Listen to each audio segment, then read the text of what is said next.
Hey everyone, thank you so much for sticking with me. We've got some full-on action this time as I get down to do quite a bit of work on this bike. We've got to clean up this frame. It's basically covered in green mold and moss, and it's all I'm doing is taking off the worst parts of the dirt and grime. And after this I'm going to be spraying it down with a little bit of clear coat in a spray can that I've got handy.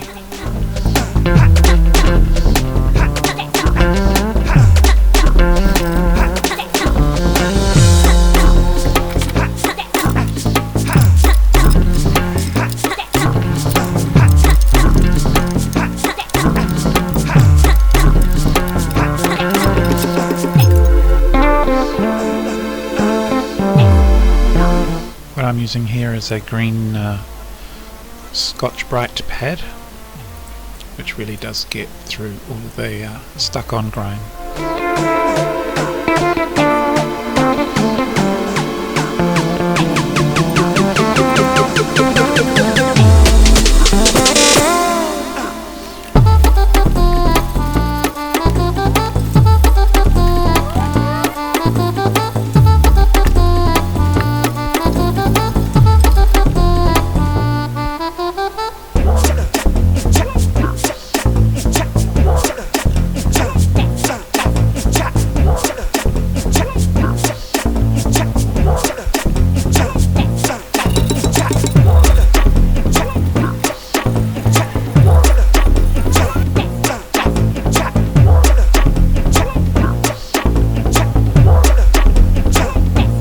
As I go, I'm just drying it off with the towel and using spray and wipe wherever I need to get that grime off.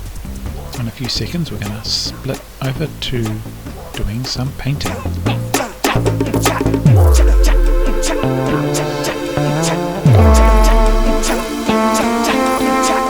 I started spraying the bike with this clear coat, which doesn't need a primer, it's in pretty poor state. I want to use it all up, but there's a bit of rust happening and the nozzle falls off. I'm just trying to get as much out of this can of spray paint that I can. And to do that, I try and clean up the nozzle with some petrol. My old good friend the petrol. And it does work for a little while.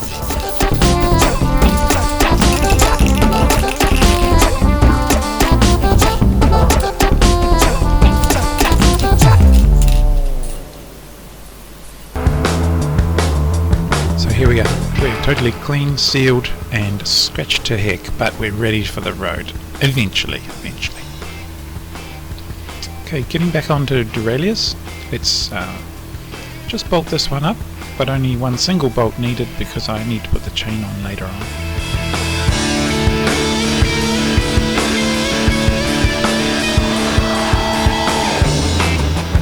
A totally dry front derailleur.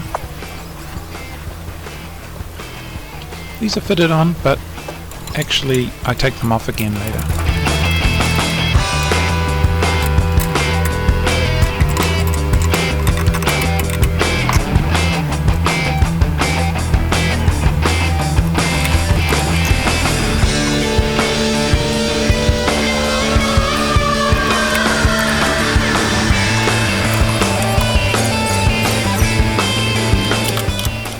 I spied my little brake pads, which do need a lot of work.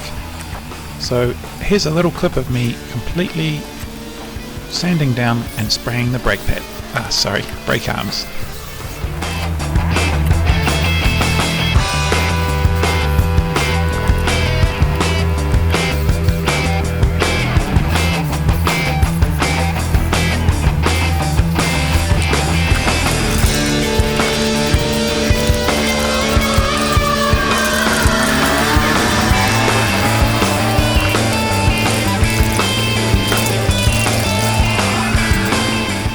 Arrange them all in the vise for a good painting. No place better than the vise. And it's the Rust-Oleum, the superpower of paint.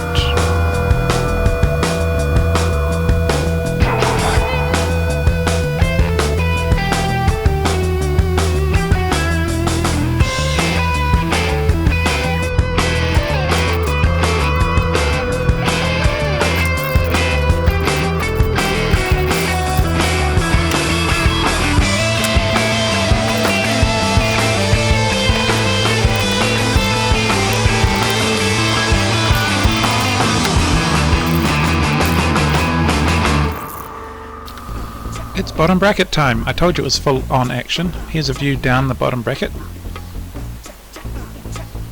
I'm going to put a little nut in there so that when I put the bearings in, and remember we're putting the bearings in 11, not just 9, and we're doing them loose. So when I drop them in the top, they don't just fall straight out the bottom.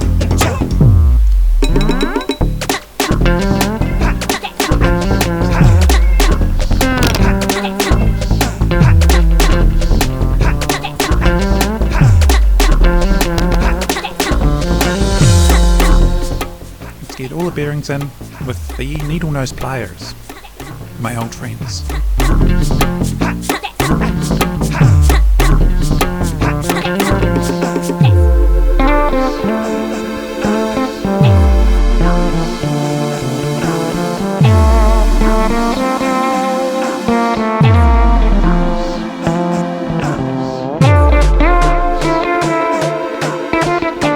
Very well greased bearings. Let's have a look.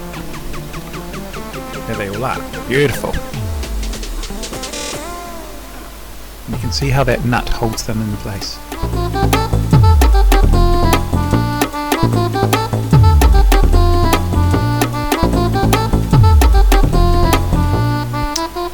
A lot more grease on the bearing race, on the crankshaft itself, and down it goes. A lot more grease in the loose bearing race that we can screw in, and also around the threads.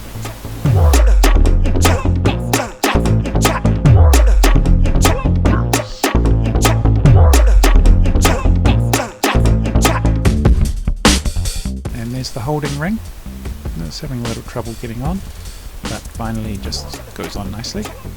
And we wind it on with the tool. But if we just wind it on with the tool, it tends to tighten up the bearing race, so to hold it with the spanner and tighten it at the same time. All done. So nice. Straight on to the next job, guys, and it's re-greasing the ball bearings of both wheels.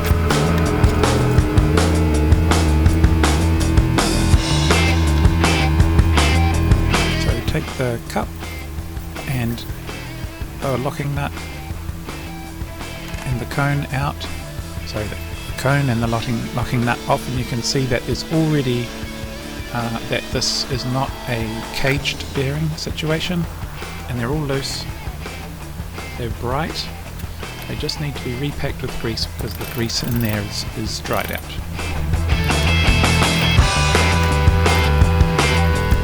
And here's me scraping old grease off. I love the feeling of scraping old grease. So you wind that cone back on, turn it over and do exactly the same on the other side.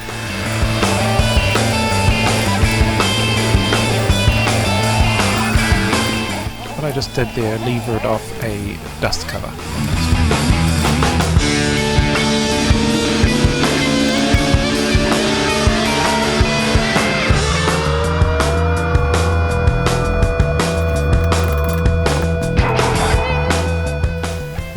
A lot of grease, a lot of balls. Dust cover back on, cone back on, lock nut. Tighten both sides up nicely.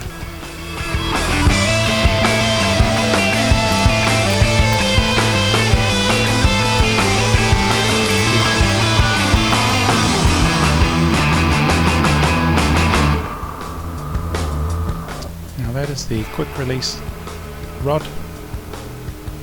Put back in, and we're ready for the rear hub.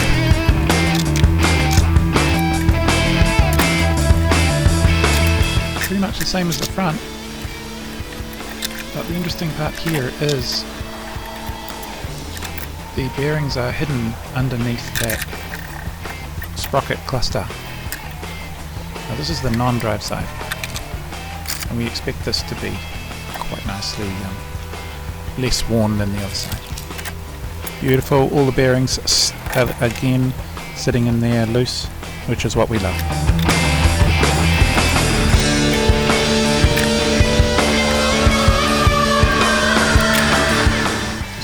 you that cup is what it's called in there is nice and clean and not pitted.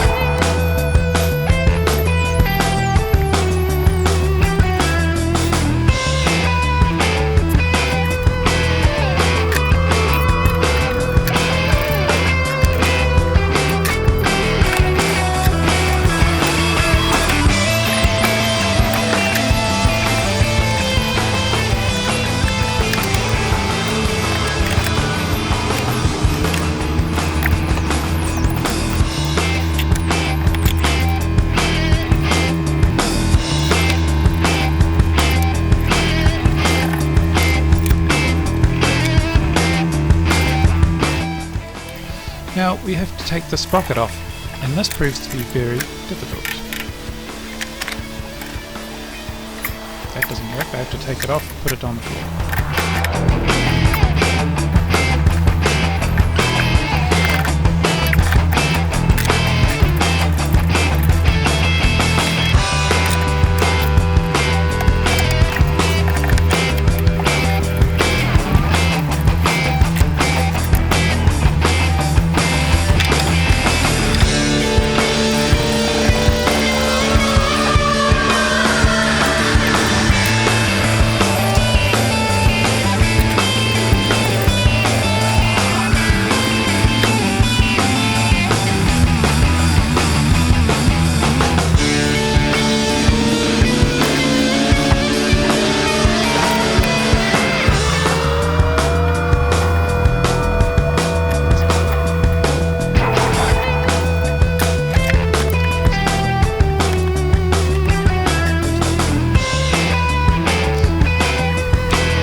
If you just saw the rim, I just showed you a dent in the rim.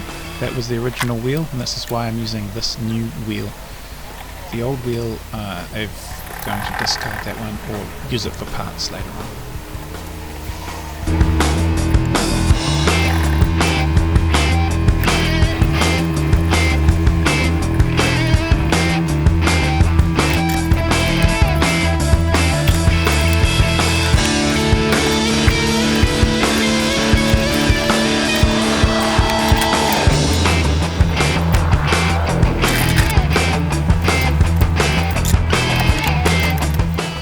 While just to get the bearings running really nicely and smoothly.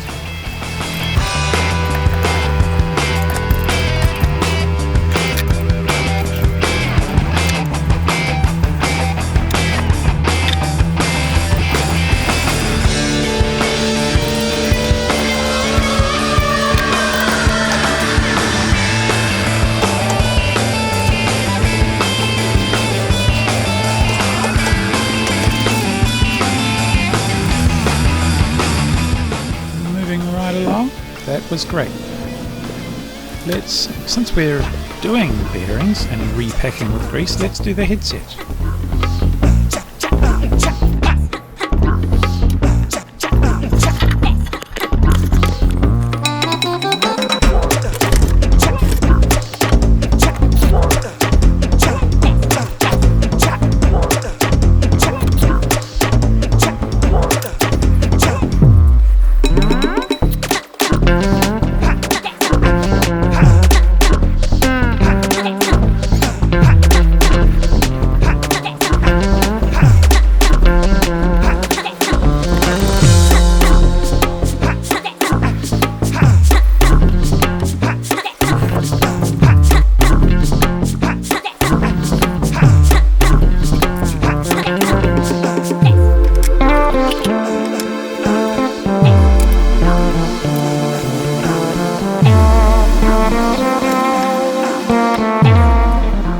The dust covers on the base, forks in, and now we start putting it all back together again from the other video.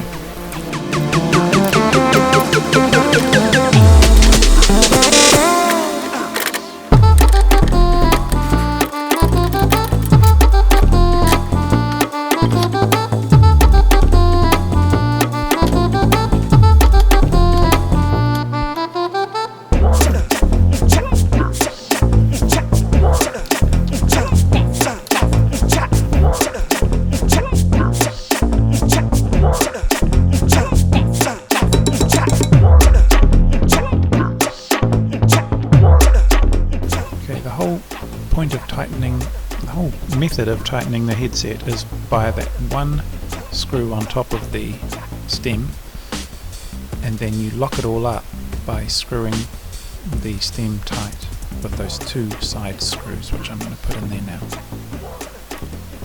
and grease them up as well. There you go. I'm going to lock it together now with that stem bolts, self-sealing stem bolts.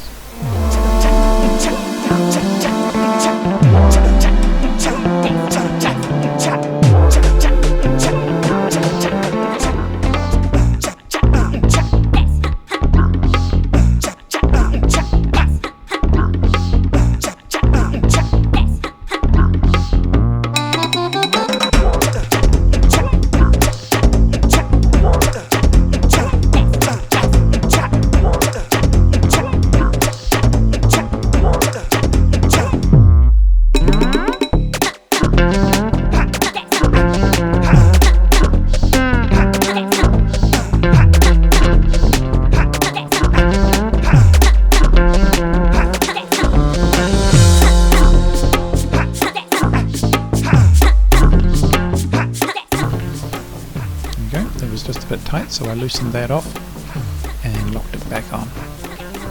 Let's put these wheels on. It's starting to look like a real bike.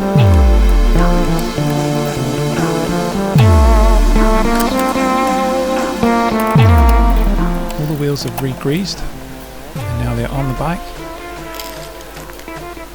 We're moving right along now with these crank arms. There's no point waiting around, let's put them crank arms on.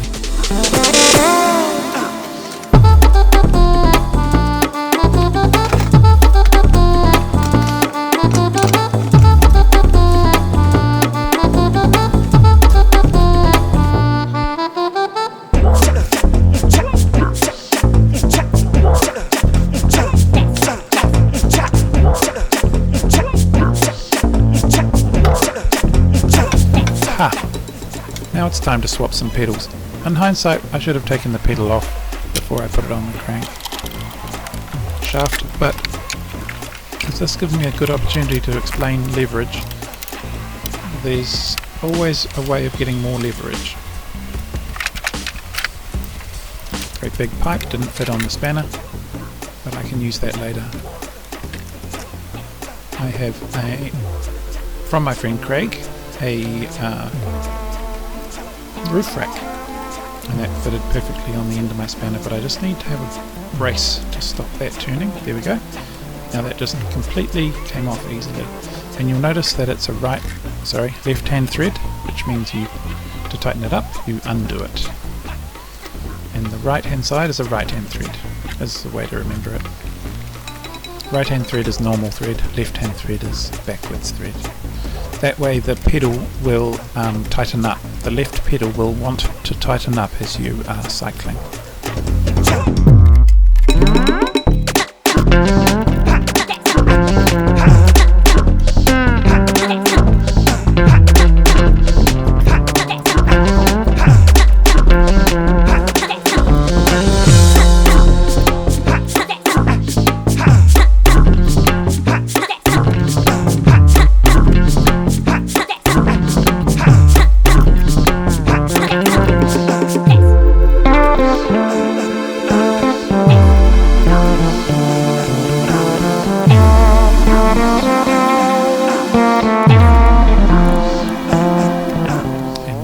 Might as well put my seat on.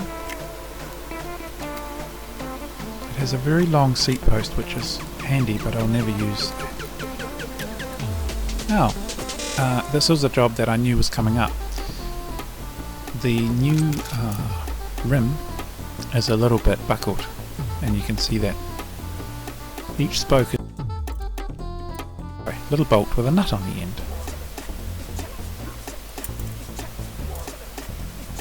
So this whole part of the video is me just gradually tightening and loosening different sides of the spokes to straighten up this buckle.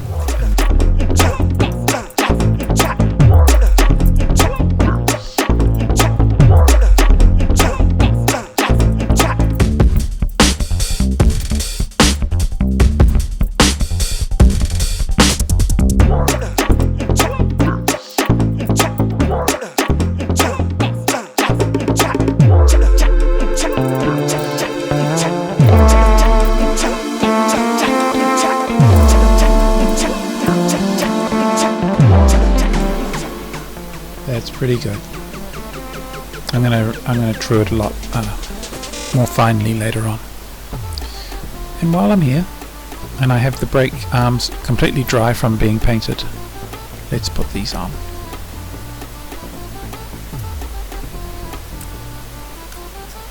It's best if you put a left and a right one on. I tried to put two right ones on, that doesn't work. There we go.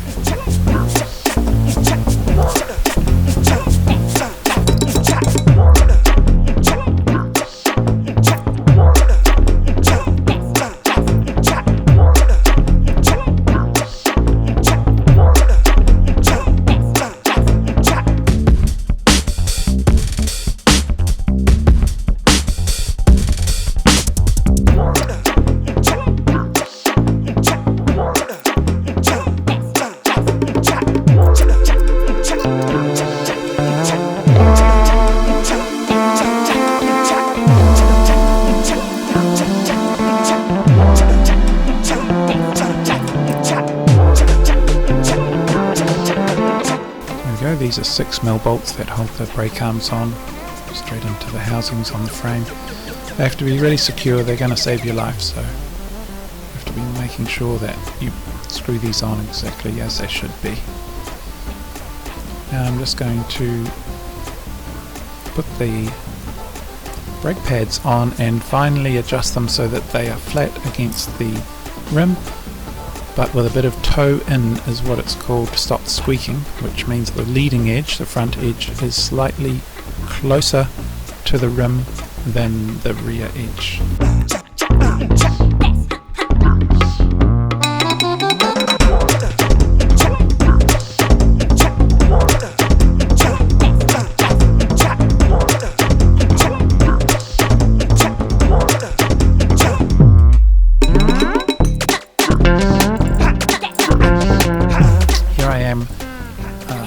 Salvaging some brake arms and some, I might as well reuse these brake cables.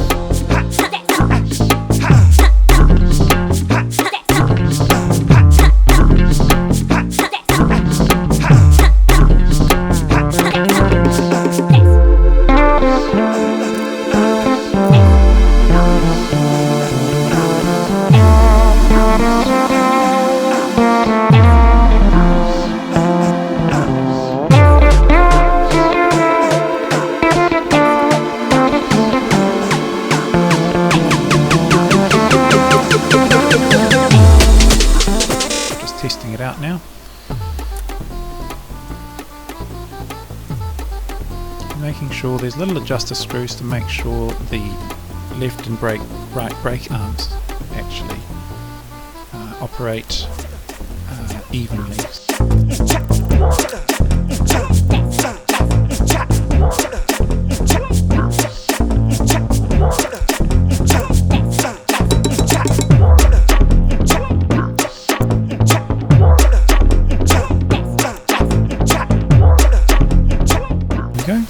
Tightening everything up very nicely, and I must say I'm happy to have brakes on the bike.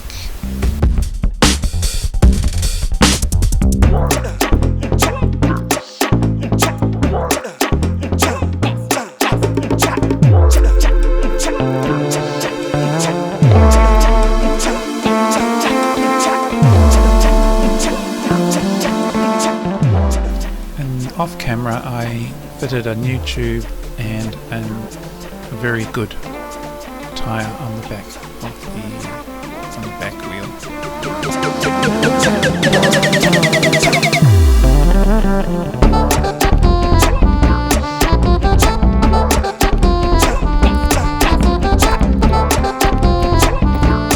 Putting these derailleurs back on, and that is perfect because I can fit the derailleur to the top chainring, which just has to miss by about 2mm. And here's my new chain, but that's for another episode. Thanks everyone.